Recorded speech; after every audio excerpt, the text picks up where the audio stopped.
Kerjaan numpuk, deadline mepet, revisian bejibun, tapi entah kenapa, scrolling medsos atau YouTubean itu lebih gampang dan nyaman. Ya kan? Saya yakin kita semua sering atau setidaknya pernah melakukannya. Atau bahkan mungkin kamu nonton video ini tuh sebagai bentuk pelarian dalam rangka menunda sesuatu.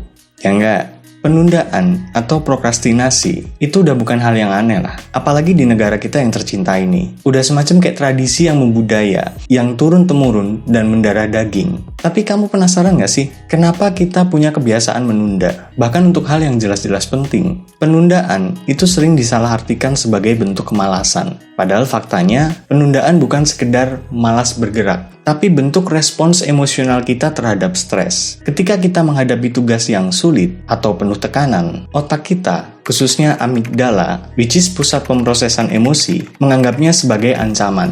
Otak kita memilih jalan pintas, menghindari rasa tidak nyaman dengan hiburan instan. Dr. Tim Pychyl, seorang profesor psikologi yang menghabiskan seluruh karirnya untuk meneliti tentang prokrastinasi, mengatakan bahwa prokrastinasi bukan soal manajemen waktu, ini soal pengaturan emosi. Dengan memahami akar emosional dari sebuah penundaan, kita bisa mulai mencari solusi yang lebih relevan. Lalu, apa yang bisa kita lakukan untuk mengatasi prokrastinasi ini? Ada 5 stepnya. Langkah pertama dalam mengatasi penundaan adalah mengenali apa yang menjadi pemicunya. Dan stres adalah salah satu penyebab terbesar. Rasa cemas menghadapi tugas besar atau tantangan yang tampak sulit seringkali membuat kita memilih jalan lain, jalan yang tidak seharusnya kita lalui.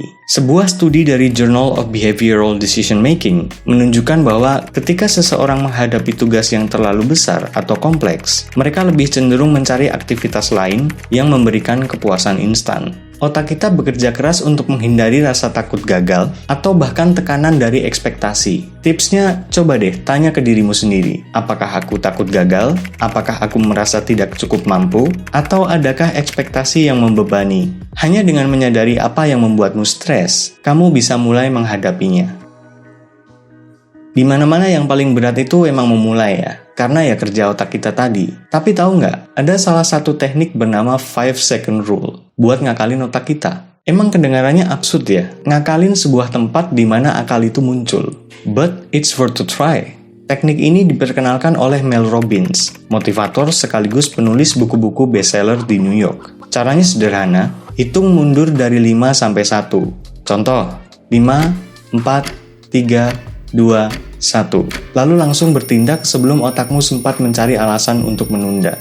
Misal apa ya? Mau cuci piring nih. Kamu lagi lewat dapur. Lihat piring kotor numpuk. Kamu juga lagi senggang, gak ada sesuatu yang mendesak buat dilakukan. Nah, biasanya kan kebesit tuh di pikiranmu. Wah, cucian banyak nih. Nanti Nah, sebelum nanti itu, langsung hitung mundur tuh. 5, 4, 3, 2, 1. Cuci. Penjelasan ilmiahnya. Teknik ini mengaktifkan korteks prefrontal, bagian otak yang bertanggung jawab untuk pengambilan keputusan dan pengendalian diri. Dengan menghentikan kebiasaan berpikir berlebihan, kita langsung memberi perintah pada tubuh untuk memulai sesuatu. Tugas besar itu kerasa berat karena kita memandangnya berlebihan. Jadi alih-alih melihatnya sebagai sesuatu yang besar dan rumit, gimana kalau kita pecah jadi bagian kecil dan sederhana? Fokus aja untuk melakukannya selama 5 menit.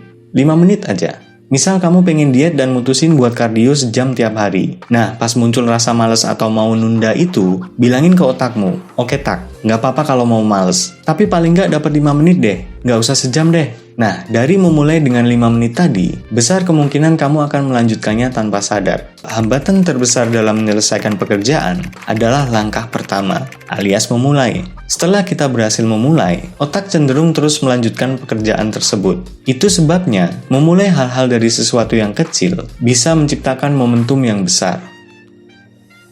Lingkungan kita adalah cerminan dari pikiran kita. Kalau ruang kerja kita penuh distraksi, berantakan, ponsel full notif, atau TV yang nyala, otak kita akan kesulitan untuk tetap fokus. Solusinya, bikin area kerja yang bebas gangguan. Simpan ponselmu di ruangan lain, di silent, TV matiin. Atau kalau perlu cari tempat yang jauh dari segala sumber hiburan. Prinsip ini didukung oleh eksperimen di University of Virginia yang menemukan bahwa manusia cenderung lebih produktif ketika tidak ada pilihan lain selain bekerja. Ketika tidak ada gangguan, tugas yang terlihat sulit pun menjadi lebih menarik dibandingkan duduk diam tanpa melakukan apa-apa. Seringkali kita menunda karena terjebak dalam penyesalan masa lalu atau kekhawatiran tentang masa depan.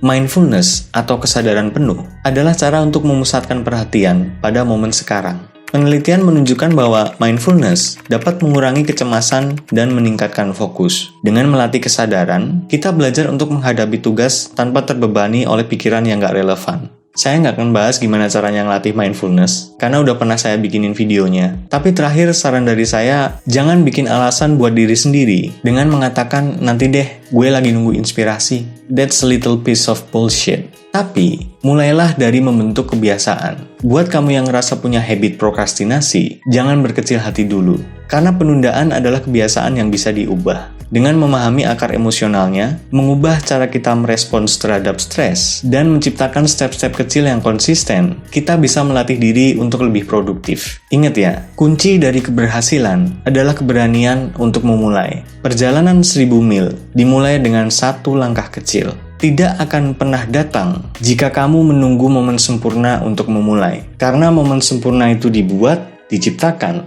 dicari, bukan dinanti. Semoga bermanfaat dan see ya.